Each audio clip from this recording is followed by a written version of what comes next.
Are you ready to invest in yourself today? Welcome to the Wealth Builders Podcast, where investment leader Billy Epperhart teaches you how to build wealth through applied biblical wisdom.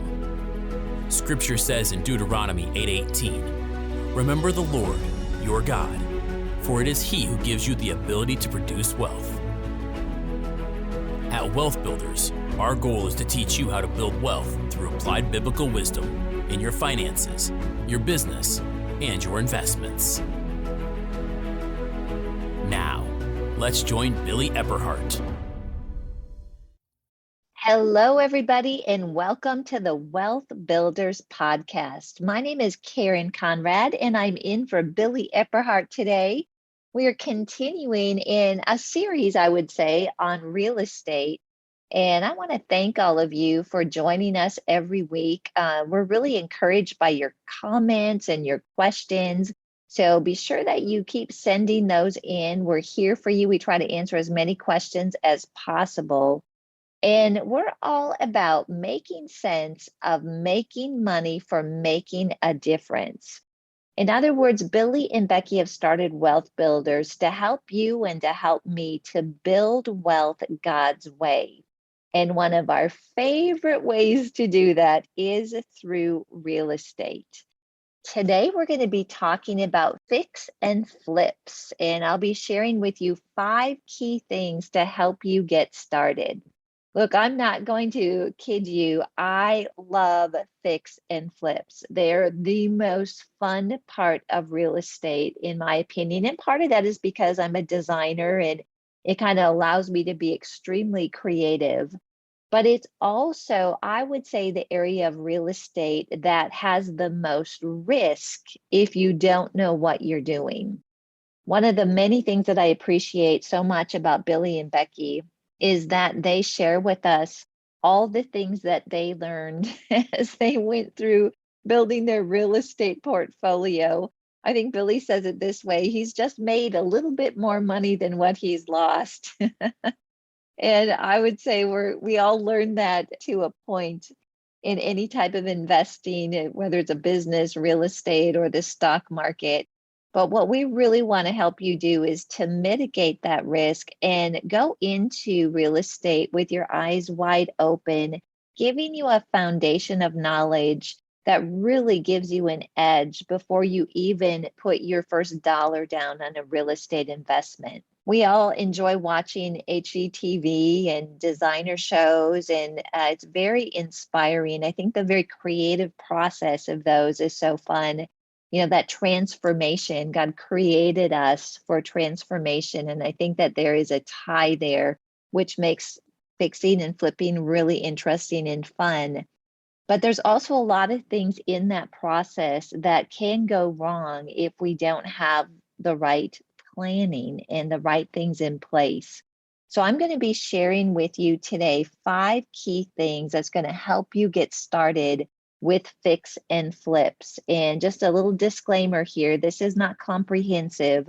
There's probably many more things that we could talk about, but I think if you start in these 5 key areas, it's going to help you get that first project going. Or maybe if you've done a fix and flip and you look back and maybe it didn't go well, or you want to do better this time, I think this is going to really help you to find the right things to focus on. So we just did a fix and flip in one of our properties, and it was really fun. But just like everyone else, there's some lessons that we learned along the way. And so I'm definitely going to incorporate that in our discussion today as well. So let's get started. Number 1 on fix and flips is to get educated on the fix and flip process. And if you're tuning in today, this is going to help you to at least get a base knowledge on this.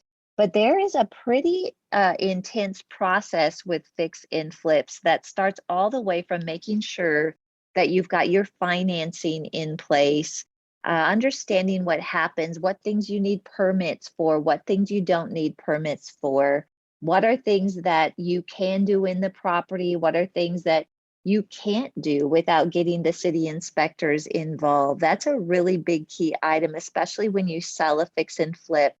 That's when the buyer's going to go back and they're going to look at records and they're going to determine if you did things correctly or not. And on the buying side of fix and flips, there's so much to take a look at as well. Title insurance. I've got such a story for you on one of the properties that we purchased or we were under contract on. What we found out is the people that did the fix and flip did not get title insurance, and there was about 6 liens on that property, and it included a death in the situation, so they had to deal with probate. And while we were on the buying side on that one, thank goodness we weren't on the selling side and got into something like that. It delayed the process several months, and I'm sure that it was not in the budget of the people that did the fix and flip.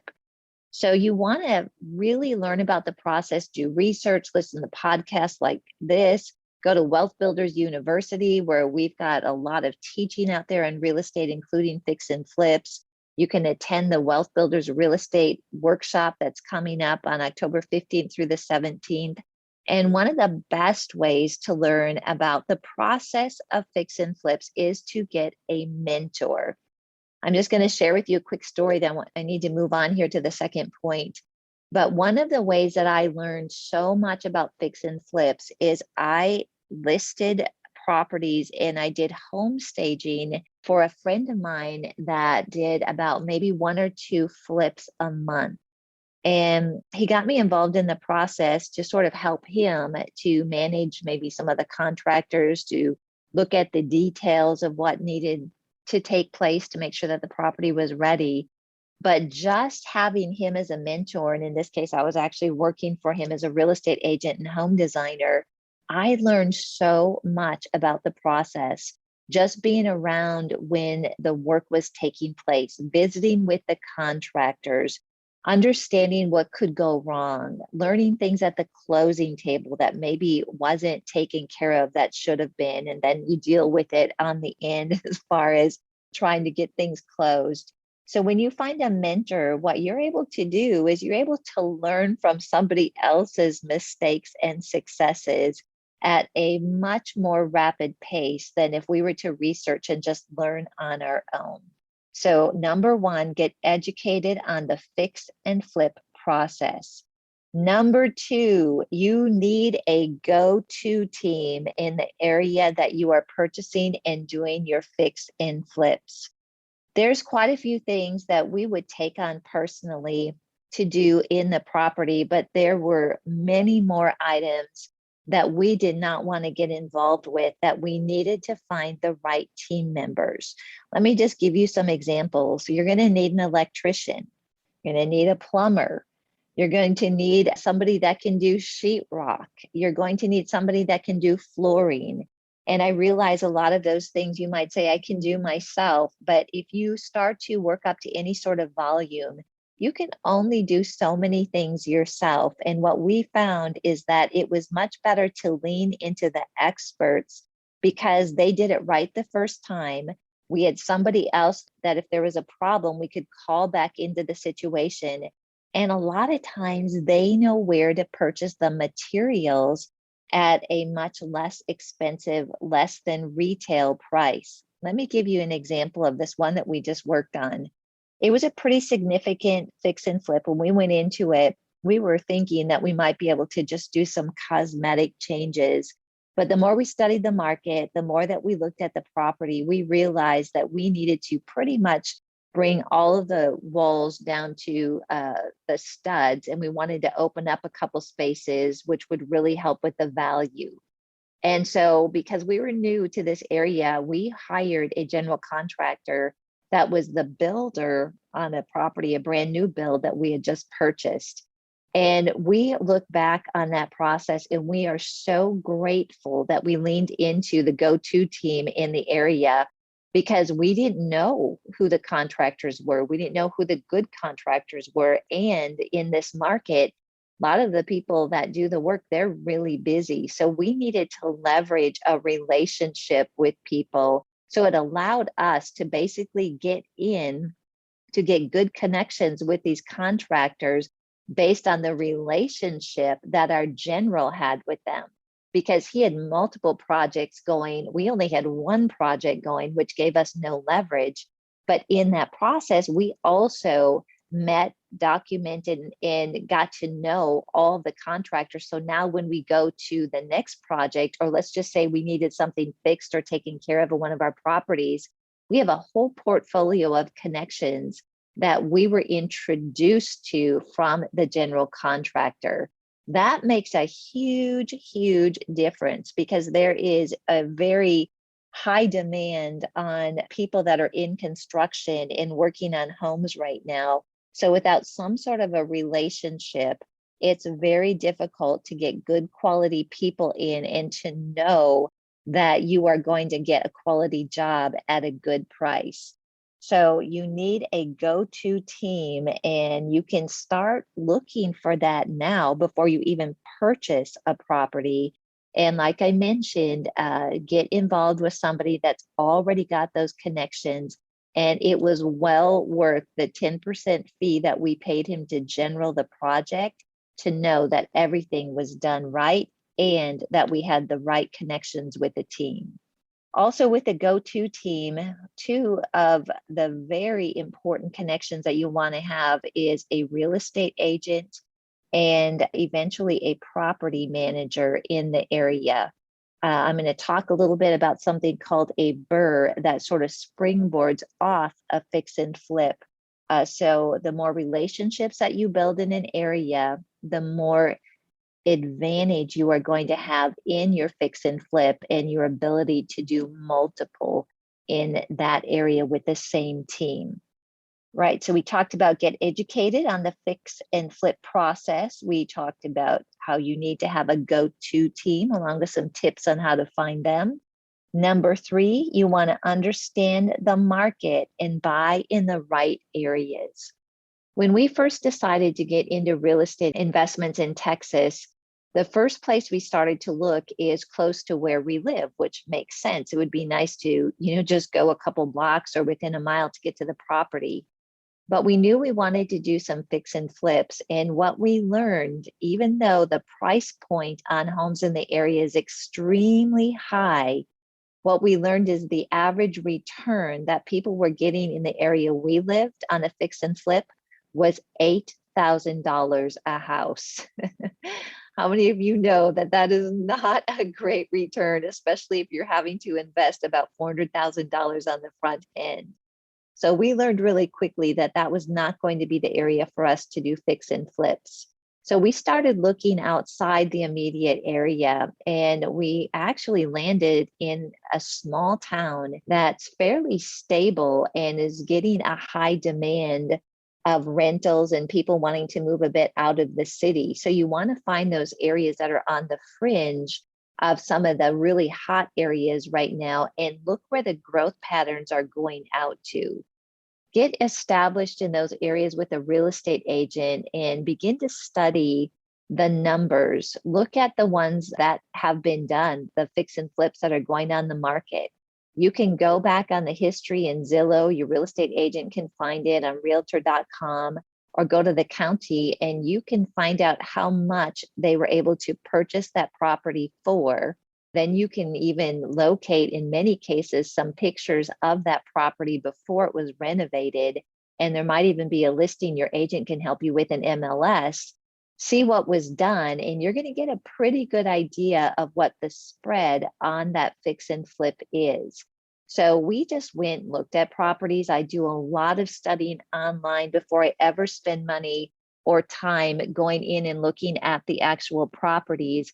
And I'm able to locate the areas that are good fix and flip markets. And once you find those, then you go through the process of getting your team together and really starting to learn what type of renovations you should do to get your best ROI. Number 4, do the right renovations and understand your risk on the front end.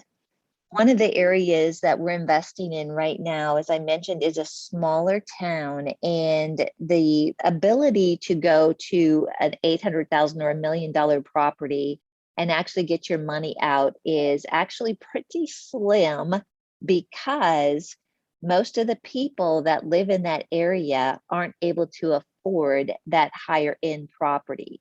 One of the things that we encourage you to do, and Billy taught us this, is to look at the median income in an area and try to stay within 3 to 4 times that median income on the final sales value of that property. There's other guidelines that you can look at too that we teach more about in the real estate workshop, but that's one of the areas where we know, as excited we might be about a project or the potential of a house, we realize that if we start putting a lot of money in that renovation, it would be like finding a needle in a haystack to find a buyer for that. So that's all part of looking at doing the right renovations. And you start with, of course, getting the right property. The other thing that you can do is look at the fix and flips and the ones that are moving really quickly and start to pay attention to the improvements that are most important to the buyers. Your real estate agent can help you a lot with this. I'm going to give you a story of one that we did in Colorado Springs. And we started studying the market. There was a lot of homes that were sitting in this particular area of Colorado Springs. They're maybe older homes, a little dated, built in the 70s, 80s, maybe the early 90s. And we would find that even though these properties were sitting right next to each other, one would sit on the market at a fairly low price per square footage, and no one would be interested. Yet there's this property right next to it that was just hot, moved on the market quickly for a very high price per square foot. And we started to dig in to find out what the differences was between these properties, why one sold so fast and why one just sat there. And we realized that in this particular area of Colorado Springs, the people that moved in, they were at a fairly high price point, but they did not want to go in and have to do anything major with that property. And the areas we realized that were most important to them was the master bedroom, master bathroom, the kitchen, and the main level living. So when we did a fix and flip, we didn't go through and renovate everything in that property. We went in and renovated the areas that we knew were going to drive the price up. And in this situation, we didn't even touch the lower level, even though if you looked at that bathroom, you would say it was super dated. I would stage it and made it look as good as possible. But we started to learn by analyzing properties where the money was best spent in that particular neighborhood and what things that you could leave. And if you did put a lot of money into it, you wouldn't see a return. To me, this is one of the biggest ways that we learn how to make money on flips is we do just enough in that area to get the higher price point, but we leave things that we might with our creative side actually want to go in and fix and update, but leave those because you know that you are not going to get a return on that investment no matter what you do. Number 5, define your exit strategy and understand your tax consequences. When we go and look at a fix and flip, we definitely look at it as if we had to liquidate it right after we finish the property. It's really important that your numbers work in that case, just in case you really need to sell it at that point. We don't know some of the things that may come up in our life. There could be something that's happening on another project, or we might have a real estate deal that we really want to take advantage of, but we can't because our money is tied up in this flip. But I would never purchase a property personally where it would only work if I sold it right after the renovation was complete. So we look at it for an exit strategy, and we want to see at least 3 ways that we can make this deal work before we start investing in what we would call the fix and flip. So one of them is, of course, what I just mentioned, that it would be viable to be able to sell it after we finish the renovations, which generally are between a 3 and a 6 month process for us. But I also want to look at it as a buy and hold. So if we decided not to sell, and there's some good reasons not to, which I'll go into here, but if we decided not to sell right away, but buy and hold, what sort of rental rates might I get on that in a long-term rental? And does it cash flow based on the renovations that I'm going to do? And then also looking at it as a short-term rental. I mean, that can be a vacation rental or an Airbnb, but where we've really seen the success with short-term rentals is more when people are going through a life transition. Maybe they relocated and they're building a house. We've got one situation where the family had a fire in their property and they were looking for a nice home to live in, not hotels, not Airbnbs for 3 to 4 months. And in that case, we were able to get a really nice return or rental price on that, and we rented it furnished. So when you go into a property, before you even buy it, really be clear on what those exit strategies look like, and then have a discussion with your accountant also to make sure you understand what the tax consequences of each of these would be. So there's something which we'll talk about more in another episode that is called a BRRRR. We love BRRRRs. You buy, you renovate, you might rent, refinance, and then repeat. And in those situations, if you do a renovation or you do a fix and flip and you sell it in the same 12-month period that you purchased it, all of your earnings are going to be, in most cases, but again, go to your tax professional, you're going to have to claim that as earned income in that tax year. But if you're able to do a BRRRR, or if you're turning it into a short-term rental and you're able to get it to the point that you have more than a year has passed since you purchased that property, you have the opportunity to do a 1031 exchange or to look at it from more of a capital gains perspective than an earned income perspective. In the situation with the flip that we just did, we actually chose to go that route rather than sell it right after we finished it, because there would be quite an increase and quite a amount that we would have to claim on our taxes. We chose to do a short-term rental, and we are going to reassess that property once we're past the 1-year mark on the date that we purchased it. And taxes were definitely a part of that decision. All right, so we covered 5 things today, 5 key things to consider with fix and flips to help you get started. And I'm just going to repeat what those are. Number 1, get educated on the fix and flip process. Number 2, you need a go-to team, so get that in place. Number 3, you want to understand the market and buy in the right areas at the right price.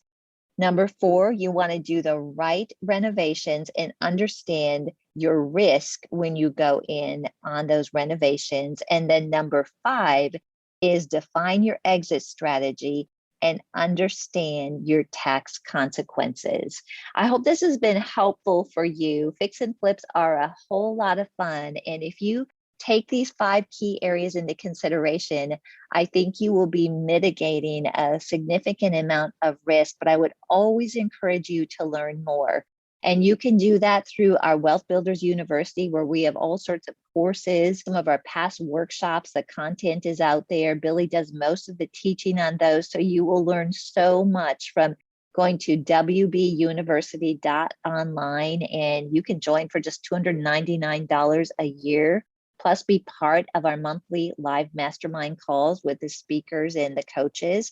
Also, I just invite you to attend our real estate workshop that is coming up on October 15th through the 17th. Go to wealthbuilders.org and you can find out more about that. We actually do 2 of those a year. And if you just want to get some general information, Billy has a ton of free content available for you at wealthbuilders.org. And then also you can go to his YouTube channel. So stay in touch with us. We'd love to hear from you. Email us with your questions at info@wealthbuilders.org. And I just appreciate you joining us today on the Wealth Builders podcast. And on behalf of Billy and Becky Epperhart, thank you for being part of Wealth Builders, and God bless you. We hope you learned something of lasting value today from this Wealth Builders podcast.